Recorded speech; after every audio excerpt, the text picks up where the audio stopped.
વલ્લભભાઈ પટેલની 75મી પુણ્યતિથિ નિમિત્તે એસપીજી ગ્રુપ દ્વારા ભાવભીની શ્રદ્ધાંજલિ અર્પણ કરવામાં આવી। ફુલહાર વિધિ સાથે જય જય સરદારના નારાઓથી પ્રતિમાને વંદન કરાયું છે। મહેસાણા ખાતે શ્રી સરદાર પટેલ સેવા દળ દ્વારા અખંડ ભારતના શિલ્પી અને લોખંડી મહાપુરુષ સરદાર વલ્લભભાઈ પટેલની 75મી પુણ્યતિથિ નિમિત્તે શ્રદ્ધાંજલિ કાર્યક્રમ યોજાયો।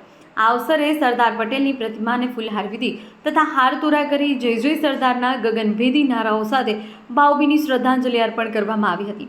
કાર્યક્રમ દરમિયાન સરદારના દેશપ્રેમ, એકતા અને રાષ્ટ્ર નિર્માણમાં આપેલા અમૂલ્ય યોગદાનની યાદ કરવામાં આવ્યું। આ શ્રદ્ધાંજલિ કાર્યક્રમમાં એસપીજી મહેસાણાના હોદ્દેદારો તેમજ કાર્યકર્તાઓ મોટી સંખ્યામાં ઉપસ્થિત રહ્યા હતા। ચેતન પટેલ, મહેસાણા।